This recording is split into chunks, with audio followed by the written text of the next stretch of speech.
can't bet a horse to win or place. All the bookies are closed down.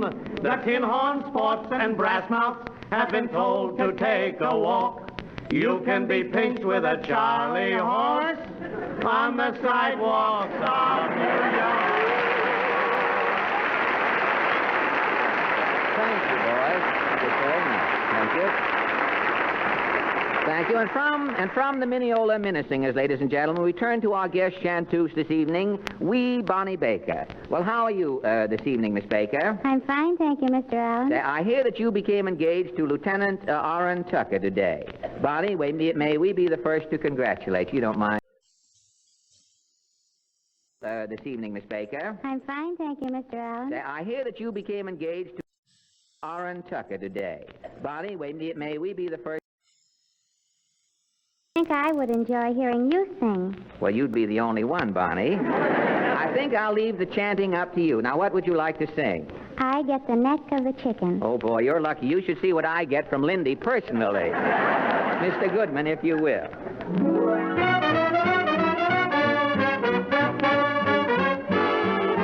I get the neck of the chicken. I get the rumble seat ride. I get the lead. Everyone shoves me aside.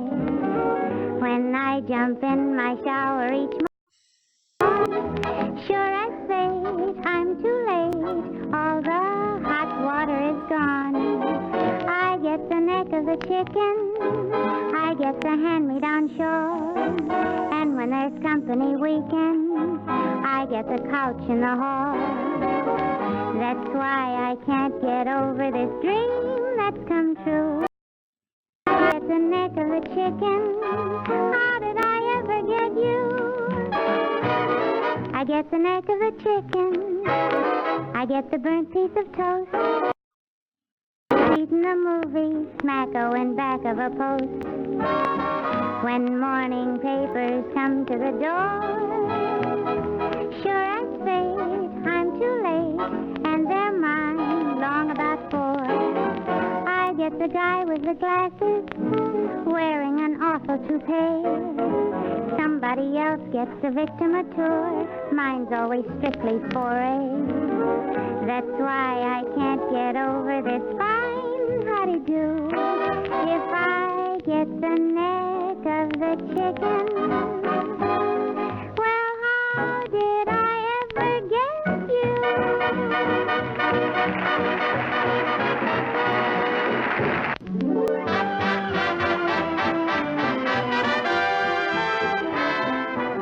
We interrupt Mr. Goodman's rendition of Kalamazoo at this time. It was sung earlier tonight by Mr. Phil Harris, who sounds like Skinny Innes on key. Mr. Goodman didn't quite get the Kalamazoo. The song stopped 2 bars this side of Battle Creek. Mr. Allen! Well, Portland.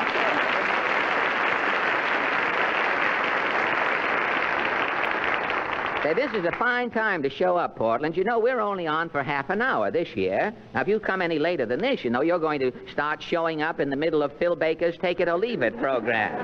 How come you're so tardy? Well, I was over taking Mama her lunch. Lunch? Well, it's almost 10 o'clock. I know. Mama's on the night shift.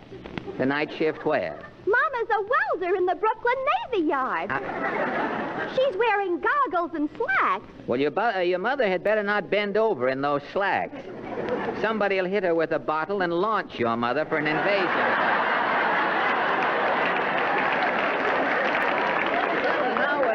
How is your mother doing on the job over there? The first day, Mama welded her foreman to the superintendent. Well, that's good. They'll get paid double time from now on. The shipyards are building boats faster every day. Oh, I know that. You know, Henry Kaiser's building boats so fast that workers in the yard think they have astigmatism, and it's only portholes going by. They're building all kinds of new boats, too. Well, there isn't anything new in the way of boats, Portland. You know, all the boats you see today are mentioned in that book, Around the World in 80 Days. You know who wrote Around the World in 80 Days? Wendell Willkie?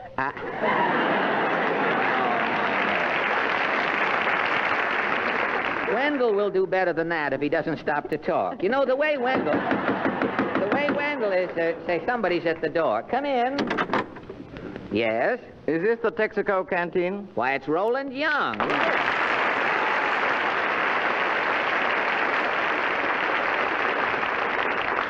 I hope I'm not too late, old boy. Too late for what, Mr. Young? Show isn't over, is it? Looking at you, I would say yes, Mr. You have something in mind? Yes, the sponsor sent me over. It's about your first show last week. Oh, did you hear our opening program last Sunday? Yes. Bit of the old PU. What? You're not supposed to smell radio programs, Mr. Young. You're supposed to listen to them. But a radio program... 500-9481. Oh, thank goodness. Honey, it's Terminix. Radio Classics is presented by MusicRewind.com, home of great songs and great voices. This is SiriusXM's Radio Classics. Time for an hour of The Whistler, served up this week as a birthday tribute for prolific radio and television actress Mary Lansing. Later, we'll have Jimmy Stewart in the Screen Guild Player's half-hour version of his 1948 film noir motion picture called Northside 777. The block then concludes with the detective program Mr. and Mrs. North. Mary Lansing was born in New Orleans, Louisiana on June 10, 1911, and she was the first wife of fellow radio and television actor Frank Nelson. They married in 1933 and had 2 children. Around. You're always in a rush. Yeah, and you're always taking too much. Well, I'm warning you, sweetheart. Don't try it. I could really jam things.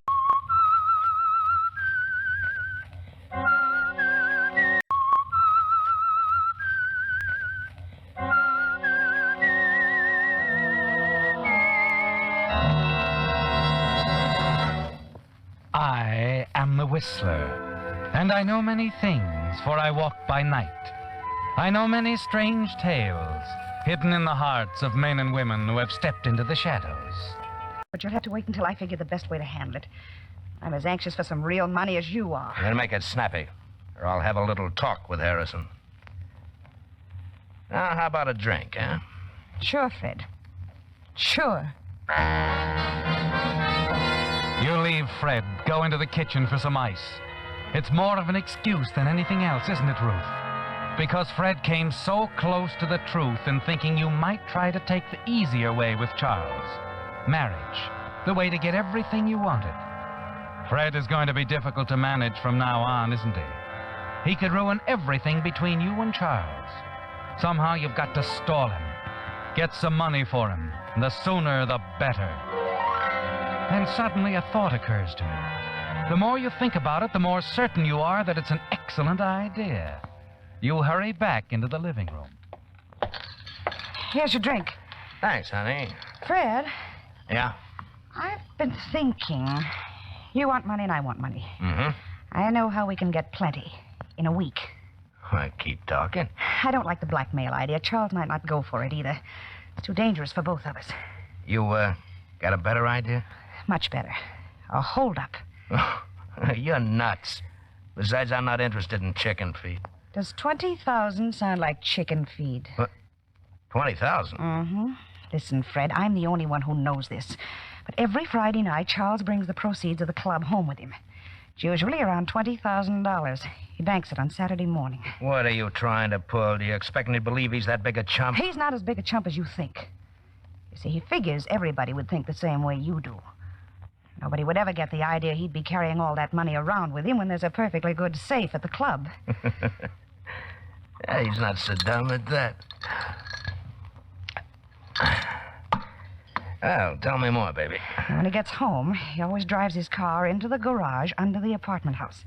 It's usually after 1 in the morning. The garage attendant's gone by then. Look, how about sweetening my drink up, huh? All right. Hey, honey, you got any cigarettes? In the desk drawer. Help yourself. Oh, thanks. Does, he always carry as much as you said? Mm-hmm. More or less. Yeah, I like that. I like that fine. Here you are, Fred. Ah, thanks. Ah, that's better. Well, what do you say? Well, it's dangerous, Ruth, but it's worth a try.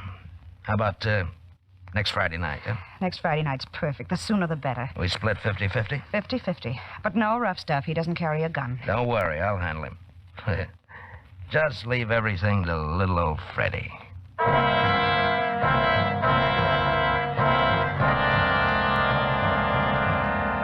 It's a perfect setup, isn't it, Ruth?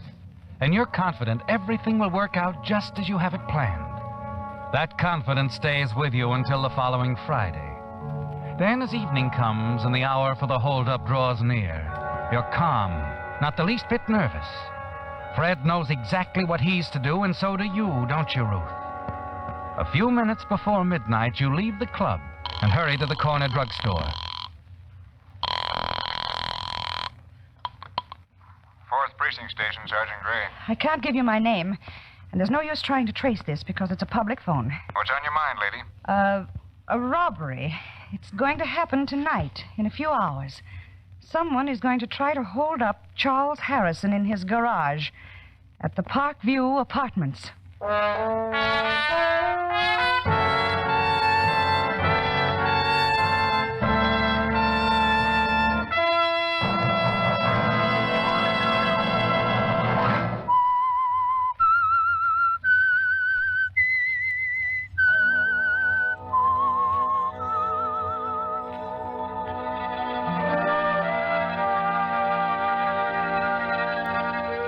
You know it's a perfect setup, don't you, Ruth?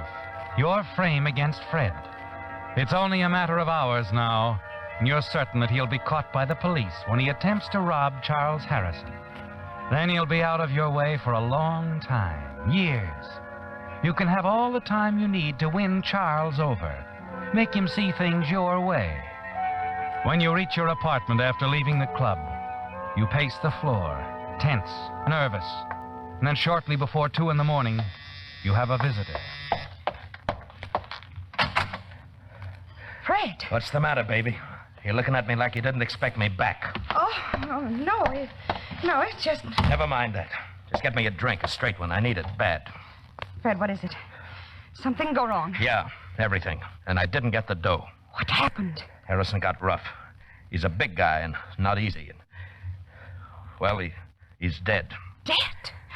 I told you... Skip it. Who told him? That's what's bothering me. I don't know what you mean. He acted like he knew, that's all. Like he'd been tipped. He had a gun on him. But I don't see how... All right, so you don't see how. That's just good enough for now. Fred, no one saw you. You got away from the apartment. It didn't happen at the apartment. I changed my mind. I was hiding in back of Harrison's car when he drove away from the club. Look, are you going to get me that drink? All right, Fred. As you leave to get his drink, you begin to add it up in your mind. The police must have tipped off Charles, instructed him to drive into the garage as usual, not to take the money, but to carry a gun. You hope that Fred doesn't read the fear in your eyes as you return from the kitchen. You find him standing by your desk. Baby, Why? Charles pulled a gun on me tonight. Looked a lot like this one. Noticed it in this desk drawer the other night when I got those cigarettes. I was just checking to make sure it was still there. You didn't think that... Yeah, that's what I was thinking. It's a good thing for you I was wrong. Just forget it. Forget it. The way you handled it, there's a murder charge now. No, we missed this time, that's so... Hey, wait a minute. That's coming this way. At your nerves, you're imagining things. No, I'm not. I'm going to get out of here. But I'll be back. If I were you, Fred, I'd get out of town. Fast. Yeah? Well, maybe you're right, Ruth. We'll see. The moment he's gone, you rush to the window, look down into the street, see a police car pull up in front of your apartment house. But it's just routine, isn't it? And you've got to face them, react the way they expect you to. You wait. Finally, the dreaded moment arrives. Miss Walker? Yes? Lieutenant Lewis, homicide. May I come in? Well, yes, of course. Sorry to disturb you at this hour, Miss Walker, but... What's wrong, Lieutenant? Afraid I have some bad news for you. It's about your boss. Mr. Harrison? Yes. There was an attempted holdup. He was killed. Oh, here. Better sit down, Miss Walker. You sink down into the chair and cover your face with your hands. You play your part well. The grief-stricken secretary, shocked by the news of the tragedy. You answer every question in a straightforward manner. Finally, the officer is finished, satisfied that you're in the clear. Well, I guess that's all for now, Miss Walker. I may drop around again in a day or so. Depends on how we make out. Just routine, you understand. Yes, of course. Good night, Lieutenant.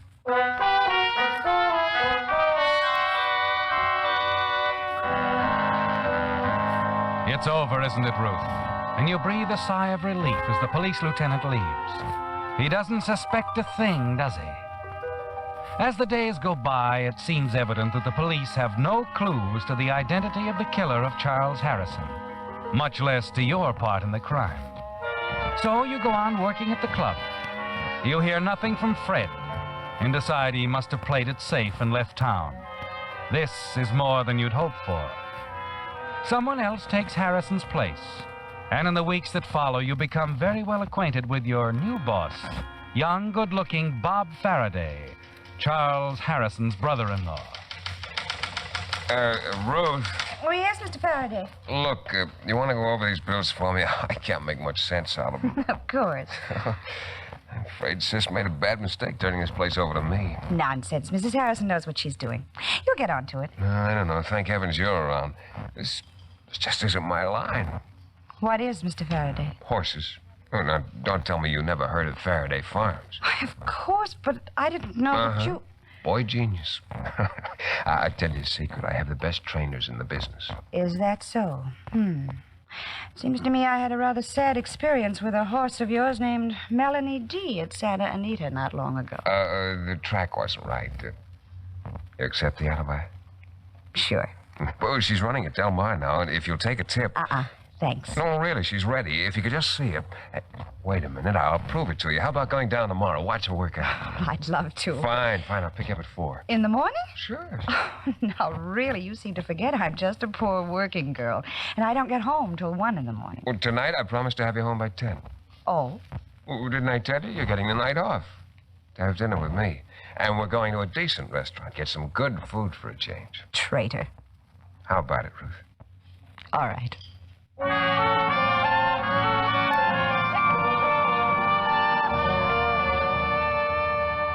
You're rather pleased with the way things have turned out, aren't you, Ruth? Losing Charles, the opportunity of marrying a wealthy man, was a shock to you. But now there's Bob Faraday, your new boss. Certainly as wealthy as Charles Harrison, younger, single, and handsome. Yes, you're attracted to Bob, aren't you? And it's quite evident he's very interested in you. In the next few weeks, you spend more and more time together. The track, moonlit rides on his boat, dinners at quiet, out-of-the-way places. And you find yourself becoming quite fond of him. Charles' death is almost forgotten now, and so is Fred Markle. By now, you're certain he took your advice, left town, and you'll never hear from him again. Yes, each date with Bob drives the memory of Fred Markle farther away.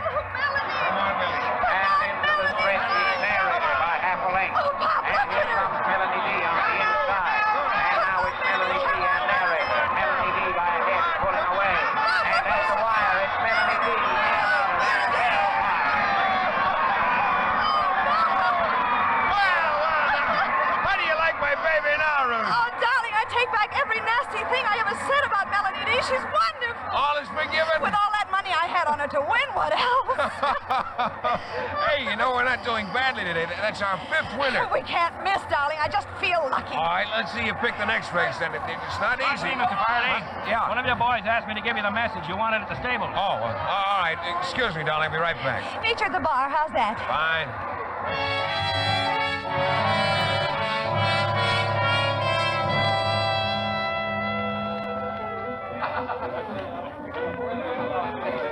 This seat taken, miss? Oh, yes, Fred. I've been watching you. You won a lot today. I'm gonna need some dough, baby. Get out of here. Leave me alone. $5,000 ought to do for a starter. Where can I get that kind of money? Are you crazy? Bobby boy is pretty well healed. Don't you ask him? What?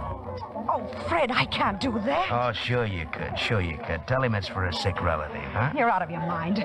I won't do it. Look, I've been doing some thinking, baby. So we're both on a hook.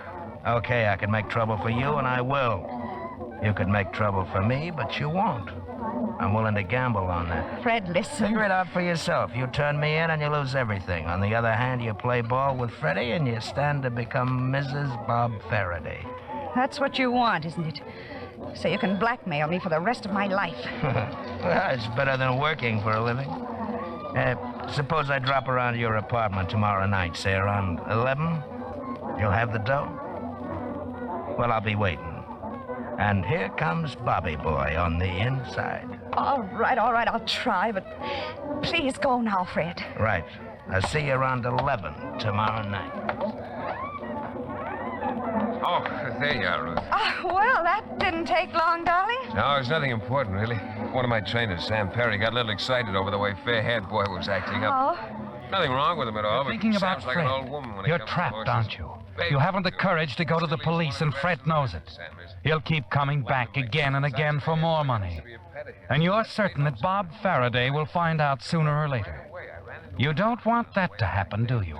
Bob means everything to you, and you're going to hold on to him at all costs.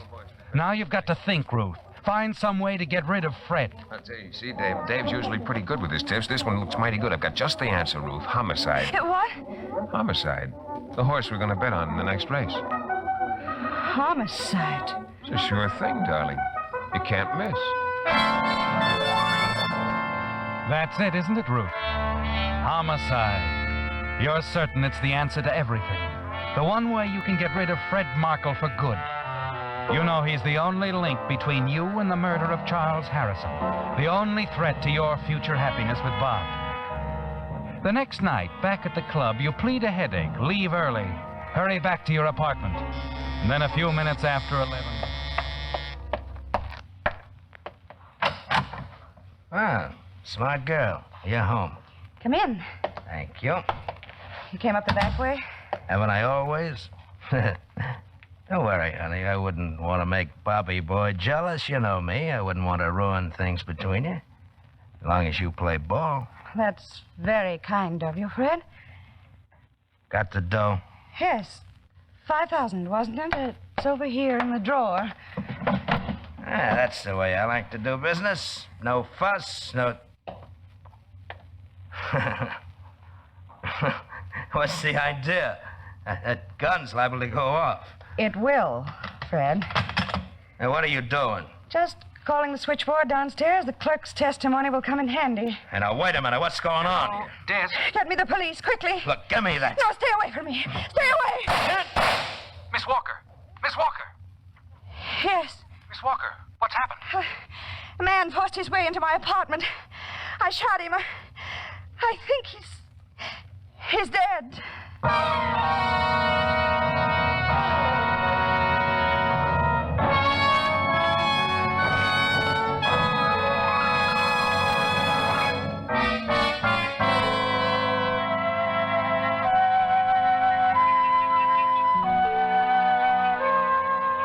It was easy, wasn't it, Ruth? Everything went exactly as you planned. Your timing was perfect. Phoning the desk clerk at just the right moment. He overheard the brief struggle in your apartment, your frantic plea for the police, and then the shots. Now Fred Markle is dead, and with a desk clerk's word to back you up, even Police Lieutenant Lewis believes you killed Fred in self-defense. You're certain, too, that the last link between you and the murder of Charles Harrison and the threat to your future happiness is Mrs. Bob Faraday has been eliminated. Late the following morning, you're having coffee in your apartment when... What? Lieutenant? Morning, Miss Walker. May I come in? Yes, of course. I brought your gun back. My gun? I didn't even know you'd taken it. Whenever there's a fatal shooting, we always take the gun to ballistics. Routine, you know. I do have a permit for it, Lieutenant. Yes, I know. We checked that. You, keep it in your possession at all times? When I don't have it with me, I keep it in the desk drawer there. What's this all about, Lieutenant? Miss Walker, you're going to have to come down to headquarters with me. Now. What for? Murder. Murder? But you said last night you said it was self-defense. I'm not talking about last night. I'm talking about the murder of Charles Harrison in that attempted holdup a few weeks ago. Charles Harrison, but I wasn't anywhere near there. How could you possibly... The gun you used on Fred Markle last night, your gun, Miss Walker, is the same gun that killed Charles Harrison. My gun killed Charles Harrison. That's right. Ballistics prove it beyond a doubt. But it couldn't have been... Unless... Fred. Yes, he took it. The night he got the cigarettes from the drawer. What's that? Nothing, Lieutenant. Nothing at all.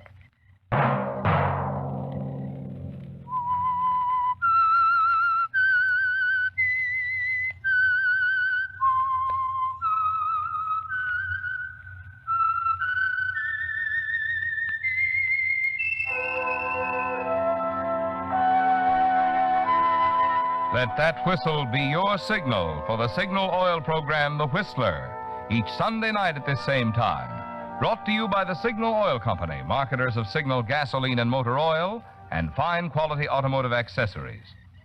Remember, if you would like the fun of having your friends hear a limerick of yours on The Whistler, the address to which to send it is Signal Oil Company, Los Angeles, California. All limericks become the property of Signal Oil Company. Those selected for use on The Whistler will be chosen by our advertising representatives on the basis of humor, suitability, and originality. So, of course, they must be your own composition.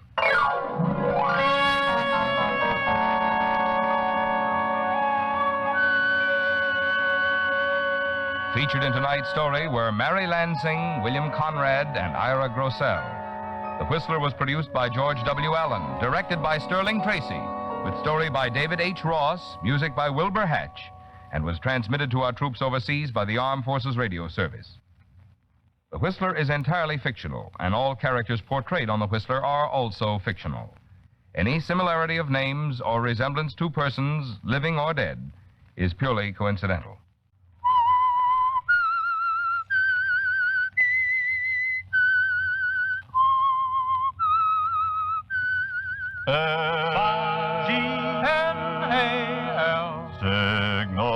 Signal gasoline.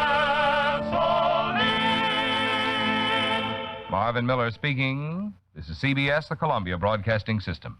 And that was Smart Girl from September 4th, 1949. You probably recognize Ira Grossell, better known here on Radio Classics as Jeff Chandler.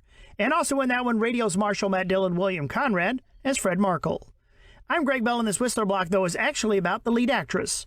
Mary Lansing was born in New Orleans, Louisiana on June 10, 1911, and will next be heard supporting Willard Waterman in Blue Alibi, a Whistler broadcast from the spring of 1950, which begins right after this. Hi, I'm Pete Dominic from SiriusXM's Insight.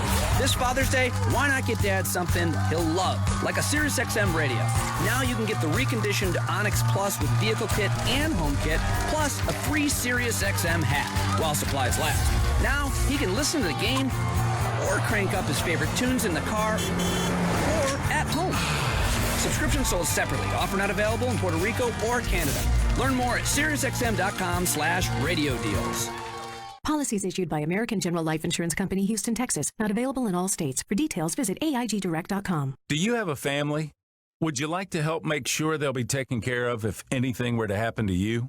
If you answered yes, you probably need life insurance. Now, do you think life insurance is expensive? If you answered yes to that too, you definitely need to give AIG Direct a call. We could find you a $250,000 policy for just $14 a month, which means you could save hundreds of dollars a year. Call us now for a free, no-obligation quote. 1-800-700-9920. Since 1995, we've helped millions of people find out if they could save up to 70% on their term life insurance. See how affordably we can help you protect your family. Call AIG Direct now for your free quote. 1-800-700-9920. You could save up to 70%. That's 1-800-700-9920. 1-800-700-9920. Warning. If you're drowning in debt you can't afford, do not let the credit card companies trick you into thinking that you have to pay it all back, because you don't. What the credit card companies don't want you to know is that there's actually a way to get debt-free without paying off your entire debt or going bankrupt. If you have $5,000 or more in credit card debt, you now have the right to let us settle that debt for a fraction of what you owe. For free information, call Credit Associates now. 1-800-900-8407. We'll even show you how much money you could save. If you can't afford to pay off all your debt, do not let the credit card companies trick you into thinking that you have to. Call Credit Associates now for free information on how to get debt-free faster than you ever thought possible without debt consolidation or bankruptcy. We depend on your success and offer a guarantee, so there's no risk. For free information, call now. 1-800-900-8407. That's 1-800-900-8407. 1-800-900-8407. I am the Whistler, and I know many things, for I walk by night. I know many strange tales hidden in the hearts of men and women who have stepped into the shadows. Yes, I know the nameless terrors of which they dare not speak. He's radio's grim conscience, the Whistler, and he's back with another collection of strange stories in Radio Spirit's 10-CD collection, The Whistler, Voices. Bitterness like wine matures with age, and high on a dismal and wind-swept hill, on the outskirts of a small New England factory town, sits a house in which bitterness is a living thing. These 20 tales of mystery, crime, and suspense feature everyday individuals caught in a web of their own making and tripped up by a twist of fate in the end. What a pity you don't know what I do. You'd never cross that threshold if you did. At every treacherous step, the sly scorn of this circumspect counselor will whisper in their ear. Yes, drive in, George. You'll find something. Even when you know who's guilty, you receive a startling surprise at the final curtain. And no one knows but you and I. The Whistler Voices is regularly $39.98, but Radio Classics listeners can get it today for only $24.98. That's a savings of $15 and get free shipping. Just go to radiospirits.com or call 800-833-4248 and use offer code VOICES66. Too late now. No, there's still time, but this offer won't live forever. So order the Whistler Voices today at radiospirits.com or call 800-833-4248 and use offer code VOICES66. This offer is available for a limited time to U.S. residents only and cannot be combined with any other offer.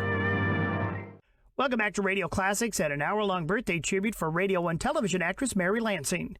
Here she is as Edith, the wife of John Sheridan, as voiced by future Gildersleeve actor Willard Waterman, with William Conrad as Frank Devon. It's from May 14th, 1950.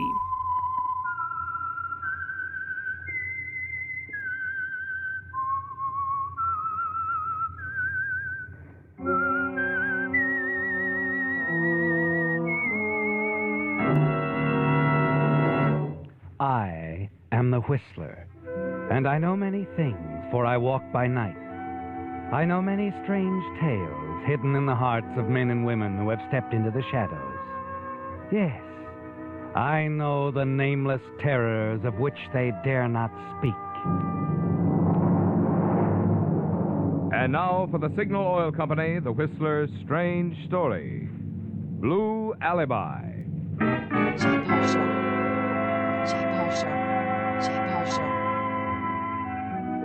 John Sheridan knew exactly what to expect as he brought his car to a stop in front of his New England beach home. For the brightly lighted house, the cars parked carelessly along the driveway meant just one thing. His wife, Edith, had again invited a group of her friends over to spend the evening. As John entered the house, the music, the gay laughter, the hum of idle chatter suddenly became more than he could bear. Unobserved, or so he thought it, he slipped into the hall, hurried to the den and shut the door. But his escape was only momentary. Almost immediately, the door opened again. Hello, Edith. John, why do you insist on being deliberately offensive to our guests? Your guests, not mine. I didn't invite them. But I did because of you. That again. Yes, that again. You may be satisfied with your salary as city treasurer and chairman of the Board of Public Works, but... We get along. I'm satisfied. But I'm not. These people are important politically. They could help you, John. You could be governor in a few Listen, years. Edith. Right now, keeping up my work is more important than making new political contacts. I have a lot of construction contract bids to go over. I'd planned to work on them here tonight and have them ready by morning, but now, well, your noisy friends make it impossible. Where are you going? Down to the guest cottage where I can work in peace and quiet.